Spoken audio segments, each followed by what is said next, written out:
everybody. Dr. Rick Wallace here, dropping in on the move this morning. Like all days, have a lot to get done, but I'm sitting here and I'm thinking about something that was brought to my attention actually on yesterday, or maybe even the day before, and I just haven't got to the point where I've been able to address it here in the digital world. I've talked it over with some colleagues and fellow workers and contributors to the work that we're doing to try to achieve true liberation and empowerment as a people. What I'm talking about here is the fact, excuse the lighting,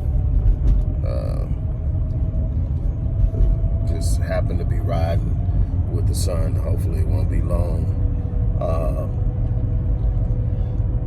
There was a situation with a young girl, Aniah Blanchard, in Alabama, who happens to be the stepdaughter of an MMA fighter. And so it's gotten some publicity, but this isn't your usual abduction that's associated with, oh Lord have mercy, associated with sex trafficking. This is specifically an act of violence by two cowards that we now know kidnapped her. They were on the surveillance tape. One was apprehended a week or so ago. Another was apprehended sometime between yesterday and this morning. They were both on surveillance following her in the convenience store. But that's not why I'm here to talk to you about. I'm here to talk to you about the disconnect of this society.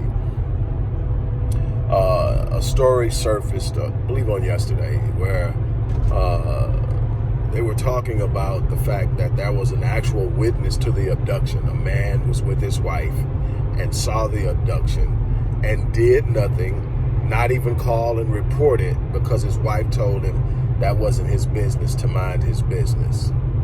This is the disconnect that we're dealing with in this society that promotes and pushes individualism. There's no connectivity. There's no sense of affinity and connectivity and relation to what someone else is going through. If it doesn't bother me, I'm not going to get involved with it. If it's not directly negatively impacting me, it's not my business. What we fail to understand is because we are naturally social creatures, and the very nature of a society is the movement in the ecosystem through which actions reverberate.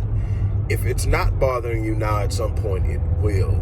Everything that we're looking at now could have been stopped a long time ago, but nobody cared enough to get involved with it because, quote unquote, it didn't involve them. And now we're dealing with an epidemic when it comes to human and sex trafficking, that at the rate it's happening now, that no one in this entire country will go unaffected.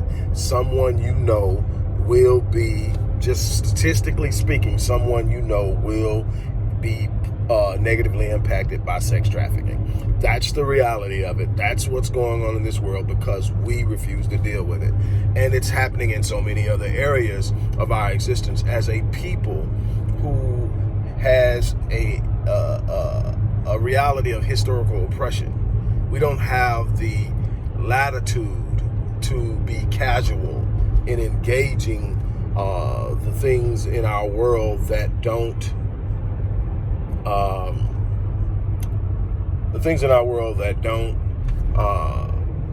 serve us well, that don't serve our interests. We have a specific set of values, interests, and principles that we must first teach our children, adapt ourselves, and allow to permeate throughout the collective mindset of, first and foremost, Black America, but throughout the diaspora at some point. And in order to protect and substantiate and sustain those values, interests, and principles, we have to take on a collective mindset. We have to own the suffering of our brothers and sisters. We have to own the struggles of our brothers and sisters. We have to be committed to being a part of the solution, even if we have found a way to insulate ourselves from the preponderance of the negative things that are happening to our brothers and sisters. We cannot separate ourselves from our blackness. And that's a problem that I have with a great deal of us, quote unquote, who have seen or experienced or obtained some level of success that provides somewhat seemingly an insulated state. That, you know, there are things that I don't experience on any regular basis that my brothers and sisters experience every day. Then I'm not free. I'm not free because I am them and they are me. I'm not free because while I may not personally endure what they're enduring, I'm experiencing it through them because that's how I see this world. So my thing is that disconnect probably cost that baby her life.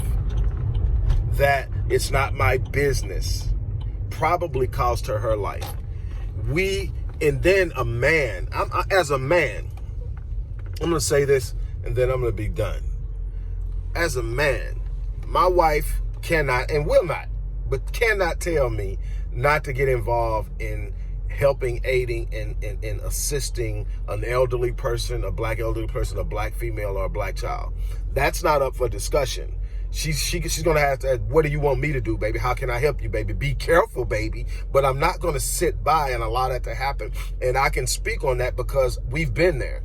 She knows if I see something going on and a sister's in trouble, I'm definitely turning around. And if I see something and a brother's in trouble, I'm turning around. That's because I see me in them. We've got to get beyond that. We've got to get better than that. On that note, I'm going to get ready to check out of here. I got some things I've got to get done, but I had to drop that on you guys. We've got to do better. And also, don't forget, we need your support at the Odyssey Project. We need you to support the programs we're working right now. The Black Men Lead, Restoring Ghettos Forgotten Daughters, Black Empowerment Initiative, Black Community Empowerment Initiative, and so much more. There's so much work to be done, and we can't sit idly by expecting the oppressor to do the work we have to do. It's that simple. On that note, I'm out of here. You guys have a great day.